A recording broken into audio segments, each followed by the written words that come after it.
Islam actuel. Bienvenue sur le podcast Les clés du Coran.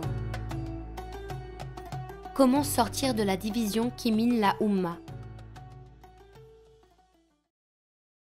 Dieu condamne clairement la divergence qui mène la division et nous enseigne une méthodologie pour en sortir. Coran sourate 4, signe 59. Ô vous qui avez adhéré à la voix de Dieu, obéissez à Dieu, obéissez aux messagers et à ceux parmi vous qui détiennent l'autorité. En cas de désaccord entre vous, référez-vous-en à Dieu et aux prophètes si vous êtes convaincus de Dieu et du jour dernier. C'est là la démarche la plus sage et la meilleure voie à choisir. يا أيها الذين آمنوا أطيعوا الله وأطيعوا الرسول وأولي الأمر منكم فإن تنازعتم في شيء فردوه إلى الله والرسول إن كنتم تؤمنون بالله واليوم الآخر ذلك خير وأحسن تأويلا. Ici, le Coran invite à suivre ceux qui détiennent le commandement parmi vous, choisis par vous pour garantir le bien commun. Le Coran ne dit pas ici d'obéir à ceux qui vous dominent. Si nous sommes convaincus par Dieu et par le jour dernier, lorsque nous sommes coincés dans des divergences, la référence première vers laquelle nous devons revenir, c'est le Coran. C'est là que nous allons pouvoir trouver des repères et des éclairages sur la liberté, la justice, l'égalité, la piété, le bien, le mal. Le Coran est un livre clair et éclairant sur tous les sujets. Quand nous perdons de vue cette référence première, nous perdons de vue le sens des priorités, la hiérarchie des valeurs, les concepts directeurs qui doivent animer notre façon de réfléchir, de choisir, d'agir et d'être. Sur la question des chiites, les musulmans ne doivent pas se diviser. Quelles que soient nos divergences, nous partageons la principale affirmation de l'islam, El-Shahada. Il n'y a pas de Dieu en dehors de Dieu l'unique. Dans l'histoire de la civilisation islamique, les divergences et divisions ont entraîné des guerres intestines qui ont ensuite favorisé l'invasion et la colonisation par les puissances étrangères. Par exemple, l'école Hanafiya et Al-Shafiya à Bagdad étaient engagées dans des polémiques telles que la question de savoir si on devait ou non exprimer Bismillah au nom de Dieu à voix haute au moment de la prière. Leurs divergences et leurs divisions ont affaibli la société au point qu'elles ont favorisé l'invasion des Mongols. De nos jours, les musulmans continuent de se diviser à cause de polémiques passionnées, telles que la question de savoir si une femme doit porter le niqab ou le hijab, ce qui ne tire pas de leçon des divergences et divisions qui avaient lieu dans la civilisation islamique s'expose à la domination par les autres.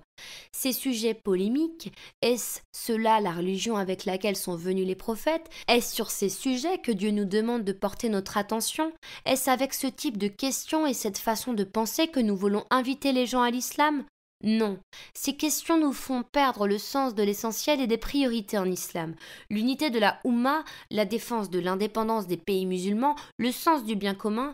Actuellement, nous regardons passivement les pays musulmans tomber l'un après l'autre sous la domination de puissances étrangères. Polémiquer sur des questions qui accentuent la division, c'est tout le contraire de ce que Dieu attend de chaque être humain.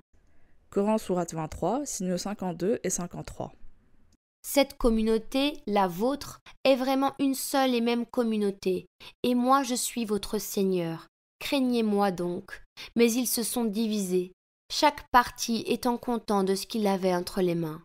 وَإِنَّ هَذِهِ أُمَّتُكُمْ أُمَّةً وَاحِدَةً وَأَنَا رَبُّكُمْ فَاتَّقُونِ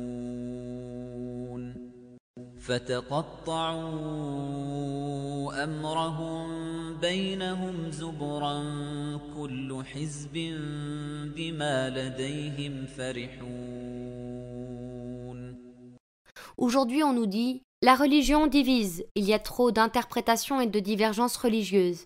Le libéralisme, la démocratie et la laïcité sont l'unique solution pour faire que ces divergences ne se transforment pas en guerre civile ou en guerre internationale. » Il y a plus de 10 siècles, l'imam El-Khazali a alerté sur les divergences entre musulmans, sur la nécessité de les dépasser en revenant au Coran et à l'exemple du prophète. Face à cette thèse libérale, L'imam El-Khazali répondrait: si on m'écoutait, je trancherais toutes les divergences en les référant au livre de Dieu. Mais je n'ai aucun moyen de faire en sorte qu'ils m'écoutent. Ils n'ont même pas écouté les prophètes avant moi, alors pourquoi vont-ils écouter quelqu'un comme l'imam El-Khazali? Un homme de l'école Batini lui a répondu: et si on t'écoutait, comment ferais-tu?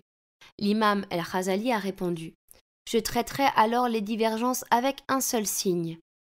Nous avons effectivement envoyé nos messagers avec des preuves évidentes et fait descendre avec eux le livre et la balance pour que les gens agissent selon la justice. La divergence est une loi humaine. Nous ne pouvons pas la supprimer des sociétés humaines. En revanche, nous pouvons poser un cadre commun à l'intérieur duquel la divergence reste bonne pour la vie en société. La convergence, c'est le principe premier vers lequel l'humanité est invitée à tendre. Dieu a créé les hommes pour qu'ils fassent l'effort de converger autour d'une sagesse commune de la vérité, de la justice et du bien, et non pas pour qu'ils divergent et s'entretuent. Ainsi, l'imam El-Khazali considérait que nous pouvons résoudre l'essentiel des divergences en réfléchissant et en appliquant ce signe, en prenant le Coran comme balance pour arbitrer les idées divergentes. Une personne ordinaire, avec du bon sens, peut avoir une compréhension suffisante de l'islam sans se noyer dans des sujets polémiques qui n'apportent aucune clarté supplémentaire, qui créent des divisions, qui éloignent de Dieu et de la voie de son prophète. Elle ne doit pas porter son attention et sa curiosité sur des connaissances inutiles, polémiques, qui alimentent le sentiment d'impuissance et les conflits sur des sujets ni essentiels ni prioritaires. Quant aux spécialistes, ils peuvent traiter les divergences au moyen d'une balance et d'une méthodologie. Le livre de Dieu a résolu l'essentiel des polémiques autour de la vision de Dieu, de la vie et de l'homme. Il a la capacité de résoudre la majorité des sujets qui nous divisent aujourd'hui.